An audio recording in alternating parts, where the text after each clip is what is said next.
Pendant plus de 3000 ans, personne n'a su que cet endroit existait. Et puis, tout d'un coup, des archéologues qui faisaient des fouilles près d'Alexandrie ont découvert quelque chose de vraiment surprenant. Une ville égyptienne oubliée. Ce lieu est enseveli sous des ruines grecques et cache des secrets qui pourraient réécrire l'histoire des pharaons et de leurs armées. L'un des artefacts retrouvés, qui ressemble à une simple cruche à vin, a déjà tout bouleversé. Nous pensions tout connaître de ce qui avait de l'importance sur la carte de l'Égypte ancienne. Pyramides, Thèbes, Luxor, Alexandrie. Mais non, cette carte vient d'être mise à jour. Cette nouvelle ville était un lieu majeur et date d'il y a environ 3400 ans. On vient de la découvrir sur un site appelé Kom El Nugus. Cet endroit est situé à l'ouest d'Alexandrie et se trouve entre la Méditerranée et un lac d'eau salée qui porte le nom de lac Mariout. Cette découverte a fait se foncer quelques sourcils. Les scientifiques pensaient que cet endroit était autrefois vide et qu'il n'avait été habité que par les Grecs vers 332 avant notre ère. Mais il s'avère que des gens vivaient à Kom El Nugus bien avant cela. Alors que les archéologues fouillaient ces ruines grecques, ils ont remarqué quelque chose d'inattendu. Des murs en briques crues. Oui, vous savez, comme pour les pyramides, le genre de choses que les Égyptiens construisaient à l'époque du Nouvel Empire. Ces briques de terre crues sont faites de boue, d'argile, de sable et de paille. Ces ingrédients étaient mélangés avec de l'eau et séchés au soleil, pas cuits. Les Égyptiens les ont utilisés pendant des milliers d'années pour construire des maisons, des temples, des palais. Et oui, les pyramides. Bien sûr, d'autres civilisations ont également utilisé les briques de terre crue, mais celles dont se servaient les Égyptiens ont quelque chose de particulier. Ils utilisaient la paille qui poussait dans leur région, différents styles de disposition et de mortier. C'est ce qui a permis aux experts de comprendre que les Égyptiens étaient présents à Kom El Nugus. Ce seul fait a surpris la communauté scientifique. Mais ensuite, ils ont trouvé d'autres choses. Toute une rue, des structures enterrées, et même un temple construit par Ramsès le Grand lui-même. Son nom parle de lui-même. Ce gars fut l'un des pharaons les plus célèbres de toute l'histoire du royaume. Il a régné sur l'Égypte ancienne pendant 66 ans, a mené de grandes batailles, et il adorait construire toutes sortes de choses, comme ce temple. Les gens l'aimaient tellement que les pharaons suivants ont littéralement prétendu être lui et ont inscrit son nom sur leurs bâtiments. C'est alors que les archéologues ont compris qu'ils n'étaient pas en train d'examiner de simples briques dans un village. C'était toute une ville enfouie. Ils se sont immédiatement mis à creuser davantage. Et il s'est avéré que tout ça avait été finement planifié. Le lieu avait été construit avec beaucoup de soin. Les rues avaient des drains pour empêcher la pluie de venir détériorer les murs en briques crues. Il y avait aussi de petites chapelles funéraires avec des inscriptions dédiées aux soldats. Cela suggère que cet endroit était peut-être une base militaire. Et cela change énormément de choses. Dans l'Égypte ancienne, quand l'armée arrivait, c'était pour une raison. Alors, de quoi s'agissait-il? Protection, conquête, contrôle de quelque chose d'important. Dans le cas de cette ville, on pense que c'est le vin, l'eau et le commerce, à la lisière du désert, qui avaient fait marcher l'armée. Le plus fou, c'est que nous ne connaissons pas encore exactement l'ampleur de ce site. L'équipe n'en a découvert qu'une partie jusqu'à présent. Il pourrait y avoir des fortifications, des entrepôts, des bâtiments administratifs et plus de structures religieuses et royales sous toute cette terre. Nous ne savons pas non plus comment cette ville s'appelait dans les temps anciens. Son nom est encore enterré, mais on pourrait le découvrir un jour, peut-être à l'intérieur d'un mur, peut-être sur un parchemin, peut-être sur une autre cruche cassée. L'un de ces pichets s'est déjà avéré être une merveille fascinante. Un morceau de peau en céramique, appelé amphore, portait un sceau royal pressé dessus, et ce sceau portait le nom de Méritaton. La princesse Méritaton n'était pas n'importe qui. Elle était la fille aînée de la reine Néfertiti et une des sœurs aînées du roi Toutankhamon.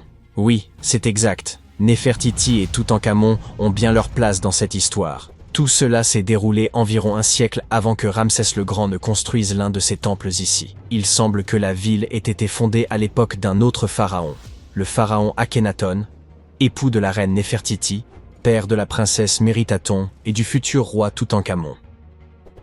Ce gars, Akhenaton, était un peu imprévisible. C'était le genre de personne qui devient vraiment bizarre quand il s'agit de ses lubies. Il essaya de changer complètement la religion de l'Égypte, forçant tout le monde à adorer le disque solaire, Aton, au lieu des divinités habituelles. En gros, il dit à tout le royaume que leur mythologie était fausse, et qu'à partir de maintenant, il n'y aurait plus d'Osiris, plus de Thoth ni de Seth, seulement la lumière brute du soleil. Eh oui. Cette époque porte le nom de période amarnienne. Et il s'est donné à fond. Il a changé son nom, construit une toute nouvelle capitale, Amarna, au milieu du désert, redessiné des temples, réécrit des hymnes, et même interdit les images religieuses traditionnelles. Même l'art est devenu fou à l'époque. Les gens ont commencé à avoir des têtes allongées, des bourrelets ventraux, et toute cette humanité et vulnérabilité fut gravée dans la pierre. C'était délibérément bizarre. Il voulait montrer que les membres de sa famille n'étaient pas des dieux parfaits, mais des vaisseaux humains de lumière divine. Tout le monde devait sourire maladroitement et faire semblant, parce qu'il était le pharaon, après tout. Le plus farfelu, c'est qu'après son règne, son fils Toutankhamon a inversé tout ce qui était lié au disque solaire. Il a littéralement changé son nom de Toutankhaton, ce qui signifie « image vivante de l'Aton ». Le disque solaire, en Toutankhamon, ce qui signifie « image vivante d'Amon », l'une des grandes divinités anciennes. Le roi Toutankhamon a donc ramené les anciennes divinités, rouvert les temples et effacé autant que possible l'héritage d'Akhenaton. On dirait que sa famille n'aimait pas vraiment le culte du soleil, après tout. Pendant ce temps, cette cruche de vin découverte montre que la ville était probablement active, prospère et pleine de vie, à l'époque d'Akhenaton. Et c'est énorme. Jusqu'à présent, il n'y avait aucune preuve que ses idées et projets révolutionnaires s'étendaient jusqu'au nord.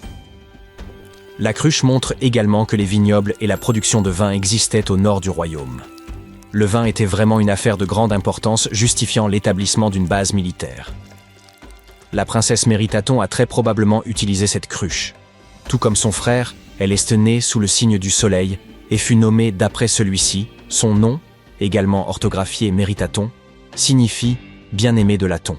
En tant que fille aînée du pharaon et de sa reine, née en plein milieu de changements religieux radicaux, elle a été élevée pour accomplir les devoirs d'une future reine. Dès ses premières années, elle marchait dans les temples aux côtés de sa mère Néfertiti, secouant le sistre lors de rituels solennels. Elle était présente lorsqu'Akhenaton a établi sa capitale, Amarna. Il aimait clairement sa famille. Le visage de Méritaton fut gravé sur ses murs de pierre plus que celui de quiconque. Dans chaque temple, dans chaque scène sacrée, son visage apparaît et vénéré. Les événements deviennent flous dans l'histoire après le décès de son père. Le trône vacillait. Le roi Toutankhamon était très jeune, âgé de seulement 9 ans, lorsqu'il a dû assumer ses nouvelles responsabilités. Méritaton semble avoir été un bref intermède entre son père et son jeune frère. Elle a épousé un homme du nom de Smenkhkare. Les historiens ne sont même pas certains de l'identité de cet homme mystérieux. Il a même pu s'agir d'une invention, le roi fantôme d'une dynastie en ruine, ou alors c'était son frère. Quelle que soit la vérité, ces deux-là ont pris le pouvoir et ont régné ensemble pendant un certain temps. Méritaton a obtenu le titre de grande épouse royale, un titre d'un pouvoir immense. Mais Smenkhkare a été un souverain de très courte durée. Il est décédé après environ 1 an seulement. Certains historiens émettent l'hypothèse que Méritaton était la véritable dirigeante, la pharaone informelle, car son frère était encore trop jeune. Certaines théories suggèrent même qu'elle a élevé Toutankhamon et qu'elle est devenue une sorte de reine régente, éduquant l'enfant qui restaurerait plus tard l'ordre ancien. Mais rien de tout cela n'est confirmé. Il est très difficile pour les historiens de trouver des informations sur cette époque, car la période amarnienne a été plus tard condamnée. Les successeurs ont voulu effacer l'hérésie d'Akhenaton et tout ce qui était lié à lui, y compris Méritaton. Ainsi, même si elle a régné, même si elle a éduqué Toutankhamon, ils ont tout fait pour l'enterrer dans les sables de l'histoire. Quoi qu'il en soit, peut-être que cette nouvelle ville nous en dira plus sur les mystères de la période amarnienne, l'une des périodes les plus chaotiques de l'Égypte ancienne.